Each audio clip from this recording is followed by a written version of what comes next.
Seorang pemuda eksentrik tiba di tengah kota dan langsung membius warga dengan atraksi coklat ajaibnya. Namun, kehadirannya menjadi ancaman besar bagi pengusaha coklat yang selama ini memonopoli wilayah tersebut. Pemuda bernama Wonka ini bukanlah orang sembarangan. Ia adalah mantan pelaut yang menghabiskan bertahun-tahun meracik resep mahakaryanya. Bermodalkan mimpi besar, ia datang ke kota yang diklaim sebagai surga manisan ini untuk membuka toko megah. Sayangnya realita berkata lain, Wonka sama sekali tak punya uang untuk sekedar makan atau menyewa tempat tinggal. Beruntung, ada seseorang yang memberinya tumpangan menginap dengan janji bayaran bisa dilunasi keesokan harinya setelah ia berjualan. Berbekal kesempatan emas ini, Wonka memulai pertunjukan coklatnya di alun-alun kota. Kerumunan warga seketika terhipnotis oleh lezatnya coklat Wonka. Hal ini memicu kemarahan para bos coklat senior yang langsung datang mencibir, menyebut dagangan Wonka tak lebih dari air got. Namun mereka salah besar. Siapapun yang mengunyah coklat Wonka akan merasakan keajaiban melayang di udara. Antusiasme warga meledak dan mereka rela mengantri panjang demi membelinya. Sayangnya momen itu dirusak oleh aparat kepolisian yang tiba-tiba membubarkan paksa dan menyita semua uang Wonka dengan dalih tak punya izin dagang. Kesialan Wonka terus berlanjut. Saat ia kembali ke penginapan, ia malah disodori tagihan siluman sebesar 200 juta. Rupanya penginapan tersebut adalah sindikat penipuan yang sengaja memeras tamu-tamunya sendiri. Terjerat utang fiktif yang mustahil dilunasi, Wonka dipaksa menjadi budak di ruang cuci pakaian dan kain di penginapan bersama puluhan korban lainnya. Di tengah keputusasaan, Wonka memamerkan koper ajaib yang berisi pabrik coklat mininya kepada Noodle, seorang gadis cilik yang juga bernasib sama. Noodle sangat takjub dengan rasanya yang luar biasa. Masalahnya, Wonka kehabisan stok susu untuk membuat adonan baru. Demi mengelabui sang pemilik penginapan yang zolim, Wonka merakit sebuah mesin cuci otomatis yang canggih agar tugas mereka selesai dengan cepat.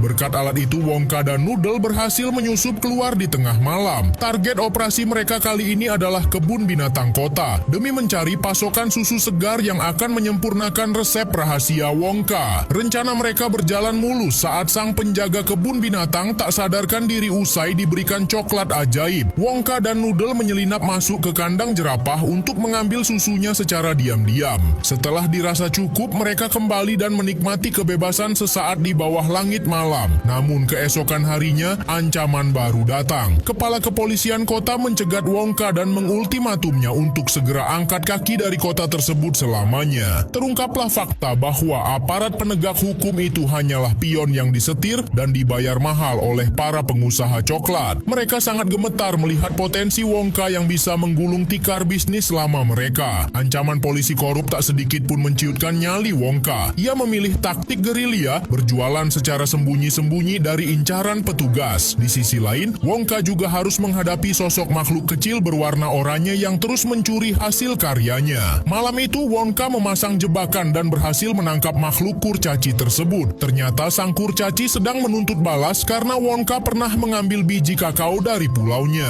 Setelah tawar-menawar, Wonka membebaskannya, namun kurcaci licik itu tetap saja kabur membawa lari setoples penuh coklat. Meski didera banyak masalah, semangat Wonka pantang padam. Ia bertekad untuk memiliki toko bersertifikat resmi agar pengusaha coklat yang iri dan polisi yang korup tidak bisa lagi menyentuhnya.